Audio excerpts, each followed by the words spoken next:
¿Por qué se recupera el rublo de manera tan espectacular como hemos visto en los últimos días?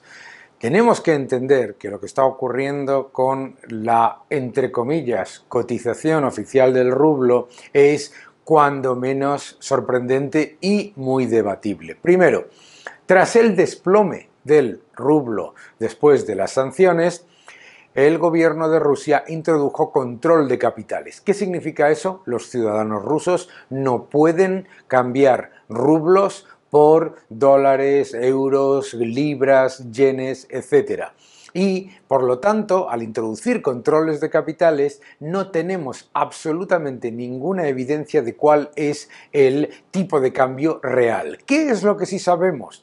Según Business Insider y otras fuentes, hemos visto que hay toda una red en redes sociales en Rusia de acuerdos entre privados para vender rublos y comprar euros o comprar dólares. Bien, en esos chats de Telegram, etcétera, lo que está muy claro es que los tipos a los que se están vendiendo dólares o euros con respecto al rublo están entre un 50 y un 70% más bajos, la cotización del rublo, de lo que está mostrando oficialmente. Es decir, el control de capitales lo que está haciendo es disfrazar la venta de rublos e impedirla, y con ello lo que ha hecho ha sido que parezca que hay una recuperación, pero en realidad lo que hay es un tipo de cambio que ningún ruso puede llevar a cabo, y más importante, ninguna empresa tampoco, pero más importante todavía es que no refleja la realidad de lo que tiene el mercado. Esto lo hemos visto en muchas otras monedas. Existe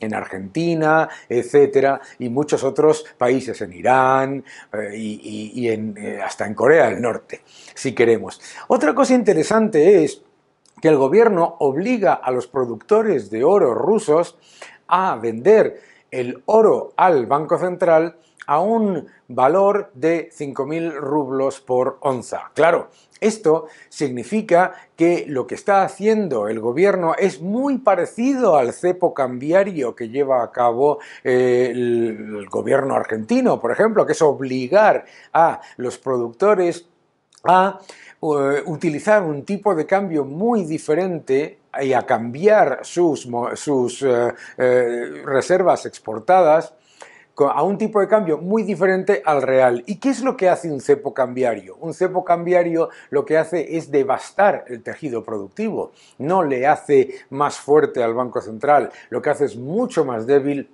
a las empresas energéticas que tienen que tomar rublos a un tipo de cambio artificial creado por el gobierno, a los productores de oro o los que sean que tengan que hacer eso. ¿Y eso qué significa?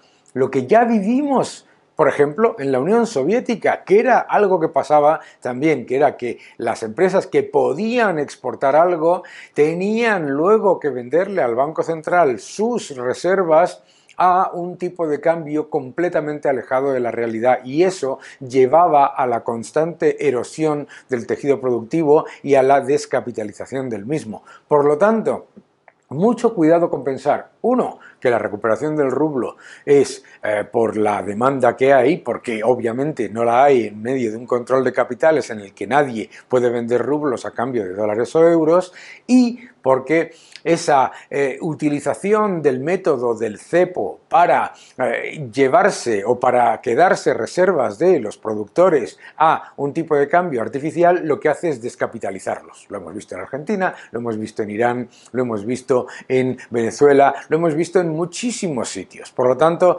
mucho cuidado con pensar que todas estas medidas son, digamos, una brillante idea que va a generar un nuevo cambio en el orden monetario. En realidad no deja de ser extracción de reservas del sistema productivo hacia el gobierno para disfrazar una situación monetaria mucho más complicada.